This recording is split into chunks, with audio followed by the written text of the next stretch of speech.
Ya, teman-teman, kalau kita dengar tentang pelayanan dalam hidup sehari-hari, biasanya otomatis pikiran kita akan langsung kepada worship leader, singer, pemain musik, ya, atau yang lain-lain yang dalam lingkup gereja yang berhubungan dengan ibadah, satgas, multimedia, sound system, dan sebagainya. Tapi di dalam Keluaran pasal 31 dan 36 sampai 39 ada sebuah kisah yang tidak biasa. Ada orang-orang yang dipilih Allah bahkan diperlengkapi dengan Roh Kudus untuk satu pelayanan yang tidak biasa. Mereka harus nukang untuk Tuhan. Mereka harus mengerjakan pekerjaan pembangunan kemah suci. Jadi ini bukan pelayanan yang biasa, tapi firman Tuhan katakan di dalam Keluaran pasal 31 ayat 1 sampai 3. Berfirmanlah Tuhan kepada Musa, "Lihat, telah kutunjuk Bezalel bin Uri bin Hur dari suku Yehuda, dan telah kupenuhi dia dengan roh Allah, dengan keahlian dan pengertian dan pengetahuan dalam segala macam pekerjaan." Juga di sisinya ada Aholiab bin Ahisamach dari suku Dan. Bezalel dan Aholiab untuk mengerjakan pekerjaan pertukangan, dikatakan firman Tuhan, diurapi dengan roh Allah. Kita mungkin berpikir tentang hamba-hamba Tuhan, pendeta-pendeta, pengkhotbah-pengkhotbah, pemimpin pujian yang diurapi.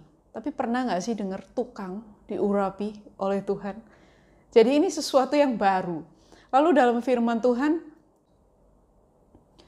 demikianlah harus bekerja Bezalel dan Aholiab dan setiap orang yang ahli, yang telah dikaruniai Tuhan keahlian dan pengertian, sehingga ia tahu melakukan segala macam pekerjaan untuk mendirikan tempat kudus, tepat menurut yang diperintahkan Tuhan. Lalu Musa memanggil Bezalel dan Aholiab dan setiap orang yang ahli, yang dalam hatinya telah ditanam Tuhan keahlian. Setiap orang yang tergerak hatinya untuk datang melakukan pekerjaan itu. Keluaran 36 ayat 1 sampai 2. Kuncinya di sini teman-teman, para tukang ini harus membuat kemah suci sesuai, tepat seperti yang diperintahkan Tuhan. Karena itulah Tuhan memberikan rohnya kepada mereka. Tuhan mengurapi mereka dengan Roh Kudus supaya mereka bisa melakukan sesuai dengan kehendak Tuhan. Persis, tidak ada yang luput. Nah, dalam ayat-ayat yang tadi kita baca, di ayat yang pertama dikatakan mereka memiliki keahlian. Orang-orang yang Tuhan taruh di dalam dirinya keahlian. Teman-teman, setiap orang punya keahlian tertentu. Setiap orang harus mempelajari keahlian tertentu. Kita semua ini harus jadi, kalau nggak bisa dibilang expert, ya paling nggak kita punya skill tertentu, keahlian tertentu yang bisa kita pakai untuk melayani Tuhan. Tuhan bisa pakai apa aja. Kita lihat Tuhan pakai tukang-tukang. Tuhan pakai tukang jahit, Aholiab ini ya, tukang tenun teman-teman. Bezalel tukang mengerjakan kayu, logam, tukang membuat struktur rumah, dia bisa mengerjakan hal-hal itu. Dan Tuhan pakai keahlian-keahlian itu. Tapi bukan hanya keahlian, karena dikatakan dalam firman Tuhan, mereka juga diberi pengertian. Pengertian untuk mengerjakan sesuai dengan kehendak Tuhan. Ini juga sangat penting karena kalau mereka hanya punya keahlian, tukang-tukang lain juga punya keahlian. Tukang-tukang lain juga bisa membuat tempat ibadah sebagaimana yang mereka mau. Tapi untuk membuat sesuai yang Tuhan mau, bukan yang mereka mau, mereka perlu pengertian yang dari Tuhan. Tapi tidak berhenti sampai di pengertian saja, karena firman Tuhan juga berkata bahwa mereka tergerak hatinya untuk melayani Tuhan. Mereka punya kerinduan untuk memberikan keahlian mereka untuk melayani Tuhan. Nah, ini juga satu hal yang sangat penting.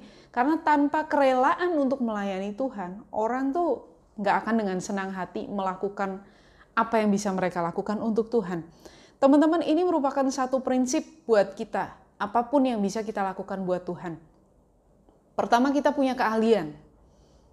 Dan kita bisa pakai itu untuk melayani Tuhan. Pertanyaannya adalah, apakah kita mau? Apakah kita mau memberikan keahlian kita untuk melayani Tuhan? Nah, kalau kita mau, maka ada 3 hal yang harus kita perhatikan. Yang pertama, teman-teman, mintalah kepada Roh Kudus supaya Dia memberitahu kita bagaimana memakai keahlian kita sesuai kehendak Tuhan.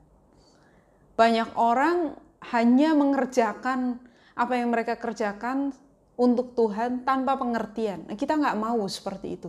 Kita mau Tuhan memimpin kita dalam memberikan keahlian kita bagi Dia, sehingga itu sungguh-sungguh jadi sesuai yang Tuhan kehendaki.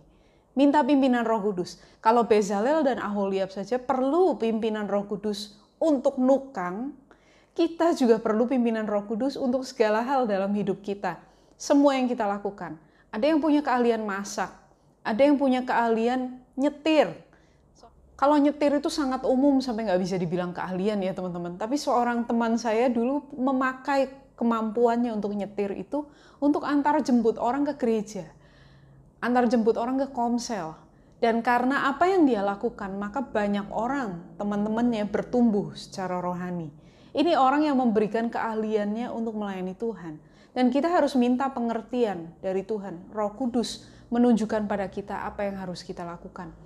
Yang kedua, jangan tunggu sampai ada kesempatan. Karena kalau nggak datang-datang bagaimana gitu ya. Mari tawarkan dirimu, berikan dirimu untuk melayani Tuhan.